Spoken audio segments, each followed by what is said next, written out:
हम अपनी जिंदगी में हर चीज को कंट्रोल करने की इतनी कोशिश करते हैं, हमारा करियर, हमारा भविष्य, हमारे रिश्ते, और जब चीजें हमारे हिसाब से नहीं होती तो जन्म लेता है ओवर थिंकिंग, तनाव, बेचैनी। हम सोचते हैं कि हर स्थिति में लड़ना ही सबसे बड़ी मजबूती है, लेकिन क्या आपने कभी सोचा है कि सबसे बड़ी ताकत कंट्रोल को छोड़ देने में होती है। आज हम बात करेंगे स्पिरिचुअल सरेंडर यानी आध्यात्मिक समर्पण के बारे में, कि कैसे सब कुछ कंट्रोल करने की जिद छोड़कर अपनी लाइफ में शांति लाई जाए।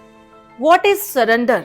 सबसे पहले एक गलतफहमी दूर करते हैं। सरेंडर होने का मतलब आलसी हो जाना या हार मान लेना नहीं है। गिव अप का मतलब है निराशा में आकर अभ्यास बंद कर देना। सरेंडर करने का मतलब है प्रयास पूरा करना लेकिन परिणाम की जिद छोड़ देना। ये ठीक वैसे ही है जैसे एक तैराक पानी से लड़ने की बजाय पानी के बहाव के साथ तैरना सीखता है। जब आप नदी के विपरीत तैरेंगे तो थक जाएंगे, लेकिन जब आप नदी पर भरोसा करके तैरते हैं तो नदी खुद आपको किनारे तक ले जाती है।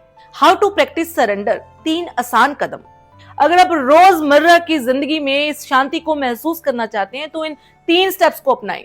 एक्सेप्ट व्हाट इज, जो है उसे स्वीकार करें। ज्यादातर दुख इस बात का नहीं होता कि ये क्या हो गया है, बल्कि इस बात का होता है कि ये क्यों हुआ। जो स्थिति आपके हाथ में नहीं है उसे लड़ना बंद कीजिए, बल्कि स्वीकार कीजिए कि हाँ, अब स्थिति ये है। सेपरेट एफर्ट फ्रॉम आउटकम, कर्म और फल को अलग करें। आपका अधिकार सिर्फ आपके कर्म पर है, उसके नतीजे पर नहीं। अपनी तरफ से 100% मेहनत कीजिए, लेकिन उसके परिणाम का बोझ अपने दिमाग पर मत उठाइए। ट्रस्ट द बिगर पिक्चर, उच्च शक्ति पर भरोसा। चाहे आप ईश्वर में विश्वास रखते हो, प्रकृति में या ब्रह्मांड में, ये मानकर चलिए कि हर चीज के पीछे सही समय और सही वजह होती है। जो आपके हाथ में नहीं है उसे उस बड़ी शक्ति को सौंप दीजिए। अब आते हैं एक छोटी सी एक्सरसाइज पर, अ सिंपल डेली प्रैक्टिस। जब भी आपको लगे कि आपका दिमाग किसी बात को लेकर उलझ रहा है तो बस 1 मिनट के लिए रुकिए, एक गहरी सांस लें, अपने हाथ अपनी छाती पर रखें और मन में खुद से कहें, मैंने अपना काम कर दिया है। अब जो मेरे वश में नहीं है उसे मैं ब्रह्मांड, ईश्वर पर छोड़ता हूं। I let go.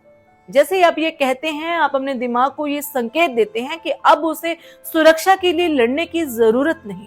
जरूरी नहीं कि आप आज ही सब कुछ छोड़ दें। ये एक प्रोसेस है जो धीरे धीरे प्रैक्टिस से आती है। अगर इस वीडियो ने आपका मन थोड़ा सा भी हल्का किया है तो इस वीडियो को उन दोस्तों के साथ शेयर करें जिनको इस समय इसकी जरूरत है। कमेंट में जाकर मुझे जरूर बताइए कि आपकी कोई ऐसी चीज जिसे आप आज लेट गो करने के लिए तैयार हैं। चैनल को सब्सक्राइब करें। मिलते हैं अगले वीडियो में।